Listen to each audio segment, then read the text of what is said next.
Good morning, all of you. Welcome to our online science class. Today we will complete the rest part of the chapter.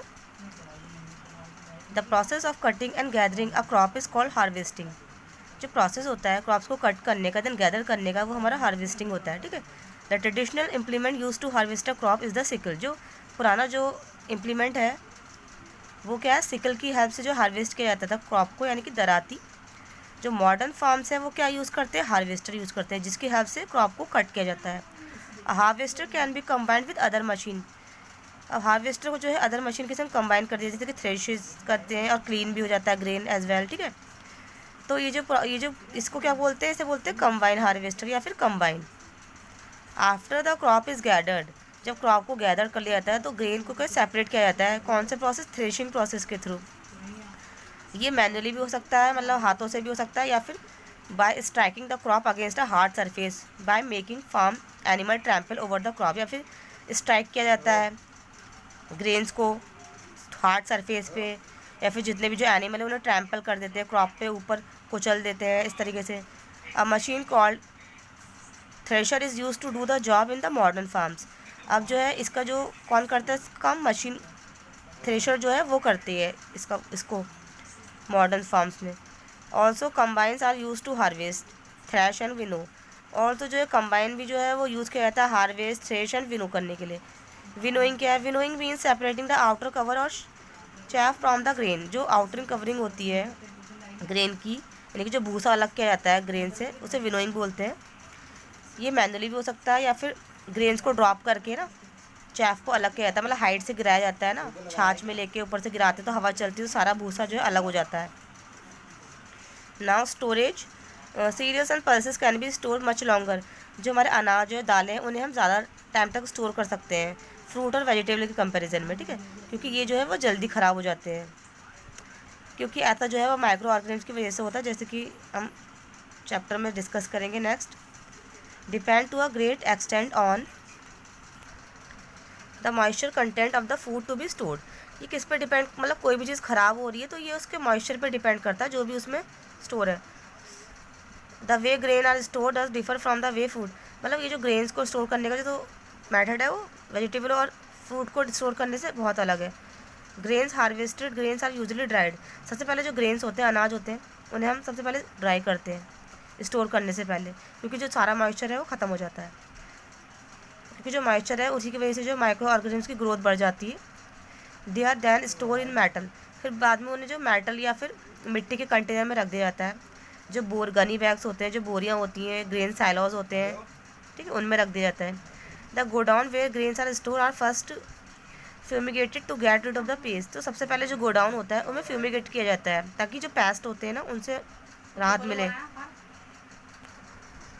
Fumigation is the process of using the vapours of a chemical to get rid of the pest and infection. जो fumigation है एक ऐसा process है जिसमें vapour का use किया जाता है, केमिकल की वेपर का, ताकि जो पेस्ट है और इन्फेक्शंस जो है वो हट जाए. The chemical can be spread using hand operated machine. जो केमिकल जो है वो स्प्रे किया जाता है बाय हैंड ऑपरेटेड मशीन के through. The stored grain are inspected from time to time to make sure that they are free from disease and pest. जो stored grain होता है उसका हमें टाइम इंस्पेक्शन करना चाहिए ताकि उसमें जो है डिजीज़ ना हो और पेस्ट ना लगे. This is why space are left. इसलिए जो this is why spaces are left. जो स्टैक्स होते हैं हमारी, जो घनी बोरियाँ जो होती हैं जिनमें स्टोर ग्रेन्स को रखा जाता है, उनमें जो है स्पेस रखा जाता है. Grain silos are tall structure build in the such a way that grains can be stored in different level.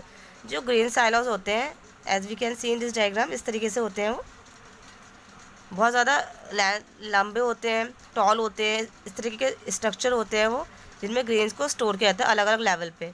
Each level has an opening through which the grain can be taken out when required. तो हर level पे जो है एक opening होती है जहाँ से हम ग्रेन को निकाल सकते हैं जब हमें नीड है. In our country grains are store in a large scale in government own godown. हमारी जो कंट्री है यहाँ पे जो ग्रेन्स है उसे बहुत ज़्यादा क्वांटिटी में जो गवर्नमेंट के जो गोडाउन होते हैं उनमें रखा जाता है. The store grains are mean to last for the period between 2 harvest. ये जो है करीब 2 हार्वेस्ट तक चलते हैं, काफ़ी लंबे टाइम तक रखे रहते हैं. As well as to provide food in the case there is a crop failure in the particular. अगर कहीं पे जैसे फसल नहीं होती उस सीज़न में, नुकसान हो जाता है, तब हम उसका यूज़ कर लेते हैं। A crop failure means a poor harvest due to reason, जैसे कि बाढ़ आ जाती है, सूखा पड़ जाता है या डिजीज हो जाते हैं।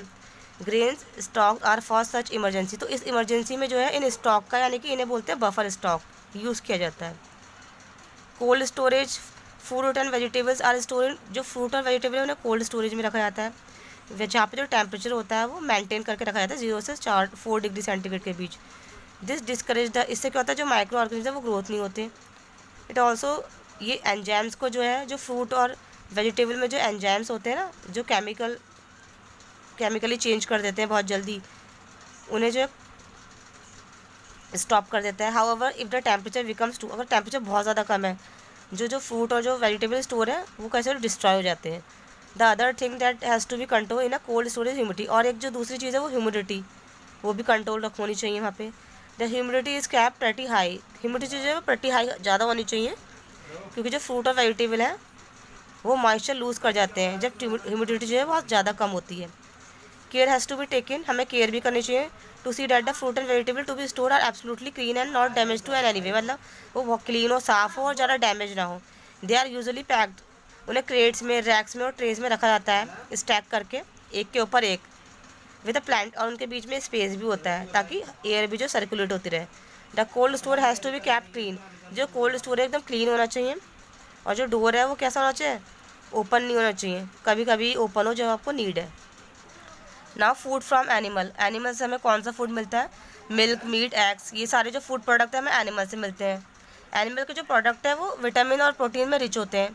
पल्सेस, होल जो वीट है, कॉर्न, सो ऑन, ये भी जो है प्रोटीन देते हैं, पर जो एनिमल से जो प्रोटीन मिलता है वो ज़्यादा होता है, ठीक है, जो कि हमें प्लांट सोर्स से मिलता है। Animal protein are more completely digest, जो एनिमल प्रोटीन है वो डाइजेस्टिबल होता है। ऑल्सो दे कंटेन, उसमें कुछ इसेंशियल एमिनो एसिड भी होते हैं जो प्लांट प्रोटीन में नहीं होते। There is however on problem with animal product, यही जो एक प्रॉब्लम है वो,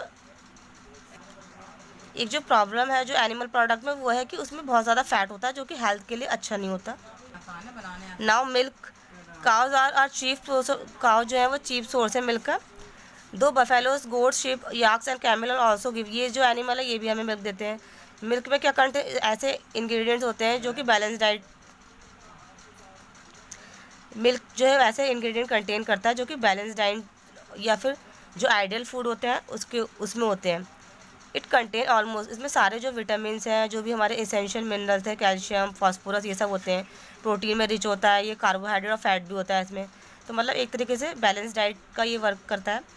milk form an important part of the diet of the growing children, जो ग्रोइंग चिल्ड्रन होते हैं और जो एल्डर होते हैं उनके लिए बहुत ज़्यादा ज़रूरी है।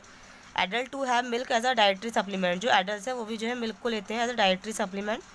Dried milk enriched with vitamin and mineral is use as an infant feed and milk is mix with tea and coffee, जो ड्राई मिल्क आता है, जो पाउडर वाला मिल्क होता है, वो भी जो है विटामिन और मिनरल में एनरिच होता है, उसका भी हम यूज़ करते हैं टी या कॉफ़ी बनाने के लिए।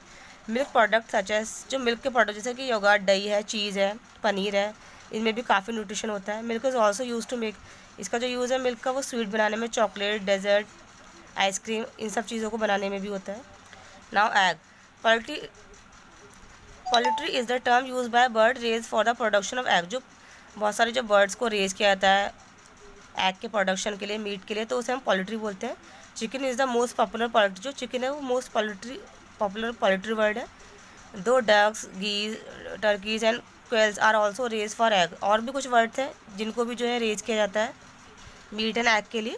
Eggs have a high content, eggs में सबसे ज़्यादा प्रोटीन होता है जिसे बोलते हैं albumin, which is the main constitute of the white protein, जो कि वाइट प्रोटीन का मेन कंपोनेंट है।